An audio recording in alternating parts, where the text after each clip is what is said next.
Hello! In today's Health Spotlight, we're going to be discussing mental health, and this is always an important topic, but especially in our current times with social distancing and the isolation that it causes, it's particularly relevant.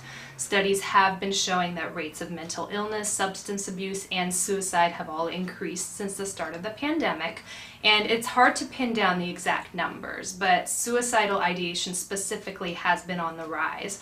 And that's because of stressors like job loss, isolation, and obviously the new concerns that we all have about our health. So luckily for us, we don't need to know the exact statistics and percentages to help with this problem. Mental illness in general is very widespread. We all know somebody or even live with somebody who's dealing with mental health issues. But for many people, the idea of suicide and the notion that somebody we care about might be considering it can be very overwhelming and intimidating. And a lot of the time, if we hear about someone's suicidal ideation, we're not prepared, and we can actually react sometimes by doing nothing because we fear that we're going to somehow make the situation worse. So I wanted to talk about suicide today to help us get past that discomfort and hopefully gain some tools in case we ever are in that situation. So the first thing, and probably the most important thing you need to know, is that it is okay to talk about suicide. Mentioning suicide or asking somebody if he or she has considered it will not put the idea in their head.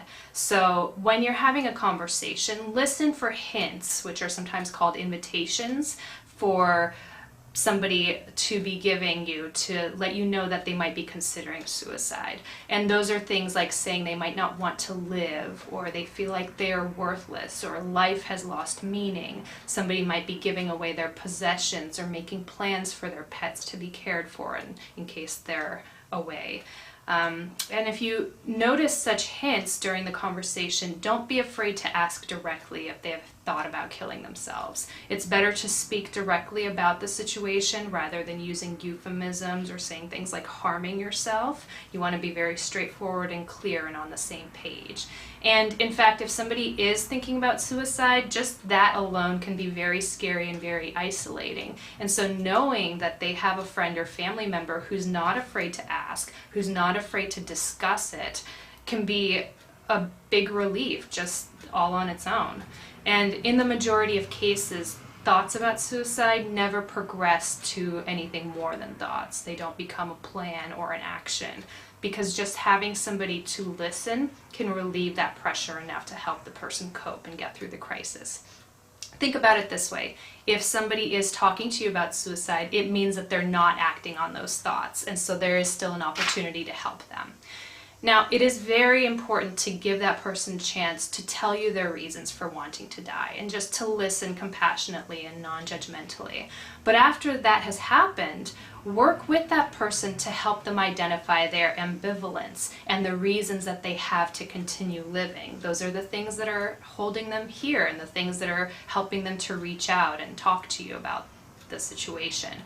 And when you identify this ambivalence, you're letting that person know that you're actually on their team. You're not working against them. You're just working to keep the part of them safe that still wants to live. Pretty much anybody who hasn't acted on their thoughts of suicide still has reasons to want to live, and that's the part of them that we want to protect. And then once that collaboration has been established, the two of you can work together to address any specific risk factors that person might have. So that can look like removing extra medications and pills from their house, getting rid of weapons that they might have access to, setting up a time for a phone call or a get-together with that person so that you have plans that they can look forward to, or even just helping them get connected to a mental health professional.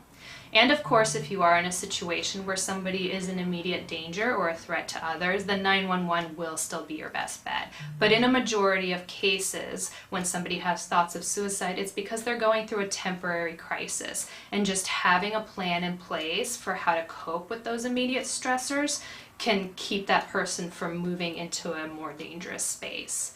Now, because we're not meeting face to face for church, it can be harder for us to experience the feelings of fellowship and community that we're used to, but each one of us does still have the ability to reach out individually, and just giving somebody an ear to listen to their problems can go a long way in helping them stay safe. Ellen White in the Ministry of Healing talks about how Jesus always ministered to the physical and mental health needs of someone before he ever moved on to preaching or teaching and things like that. And we can use that as our example also. Sometimes we feel called to convert or to educate others, and we might jump right into doctrines or Bible studies when we meet somebody. But if that person is in crisis and they're struggling just to get through the day, they're not going to be in a headspace to understand, Bible study information or the long-term implications of salvation. So in these cases, we have to meet the person where they are and maybe just establish some really basic coping strategies before you can move into something deeper. And just taking the time to build that rapport will also deepen the trust that that person feels in you and their willingness to listen about other topics. So there is a nationwide resource available for anyone who is struggling with a crisis or suicidal thoughts. It's the National Suicide Prevention Lifeline at 1-800-273-TALK, which is 8255. Now, they are available 24 hours a day for any type of crisis, not just suicide related. And they also will help coach a third party who is facing a family member or a friend who is suicidal, and they will help walk you through how to help that person. So it's a great resource to have pretty much for any situation. So I hope that this little piece of information was helpful to you, and I wish you all luck in reaching out to others. God bless.